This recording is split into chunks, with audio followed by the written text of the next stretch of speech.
Alors, bien le bonjour. Comme à notre habitude aujourd'hui, l'actualité nous amène du côté de l'Afrique de l'Ouest. Nous allons parler des forces françaises poussées justement hors de l'Afrique de l'Ouest. Alors, de quoi est-il question concrètement? La présence militaire française en Afrique de l'Ouest aujourd'hui continue de s'effriter. Après avoir été expulsés justement du Niger, puis du Tchad, les soldats français aujourd'hui cherchent désormais refuge du côté du Bénin. Mais il faut préciser que cette tentative justement de redéploiement soulève des questions, parmi lesquelles ou entre autres, combien de temps encore ces bases militaires pourront-elles rester sur le continent africain? Rappelez ici au passage que la France a entamé des discussions avec le président béninois à la personne de Patrice Talon pour accueillir les troupes récemment chassées du Tchad. Rappelons également que les récentes les exemples, que ce soit du côté du Sénégal ou même encore du côté du Tchad, montrent que les populations et les gouvernements africains rejettent de plus en plus la présence militaire étrangère sur leur continent.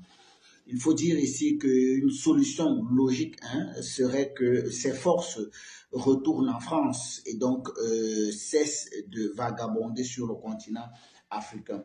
Continuer à déplacer les contingents d'un pays à un autre semble n'être qu'un sursis temporaire avant une nouvelle expulsion d'après les faits et les événements sur le terrain, parce qu'on se rend bien compte que les pays où ils trouvent refuge finissent par les demander de partir.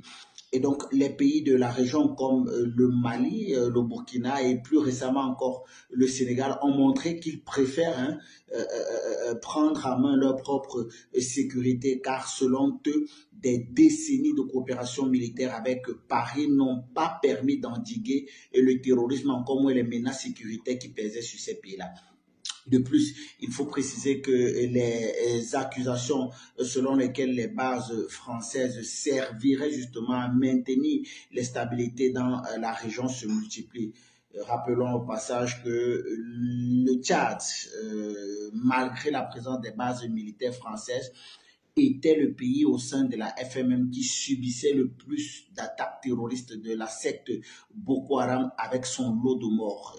Si on prend le cas également d'autres pays dans la région ouest-africaine comme le Mali, il faut préciser également que ce sont des pays où, malgré la présence des forces militaires françaises sur le territoire, on parle ici de la force Barkhane de près de 5000 hommes, et bien, la moitié, plus de la moitié justement du territoire était sous contrôle de rebelles. On parle ici de tout le nord du Mali. Donc aujourd'hui, il est clair que ces accusations sont non seulement fondées selon lesquelles les bases françaises serviraient aujourd'hui à maintenir l'instabilité dans la région, se multiplient de plus en plus. Alors ces allégations renforcent le sentiment que ces bases ne sont pas là pour protéger les populations locales, mais plutôt pour défendre les intérêts étrangers, précisément les intérêts français sur le continent africain. Alors à partir de cet instant, les habitants justement du Sénégal et même du Tchad aujourd'hui soutiennent les décisions de leurs dirigeants, à savoir d'expulser justement ces bases militaires françaises de leur territoire. C'est un mouvement aujourd'hui qui est perçu comme étant un pas décisif vers une véritable souveraineté et une rupture avec le passé colonial. Rappelons au passage, pour sortir, que pour les populations locales, il est temps que l'Afrique véritablement gère seule ses défis sécuritaires, loin justement des influences extérieures qui ont trop souvent servi leurs propres intérêts et non les intérêts des peuples africains.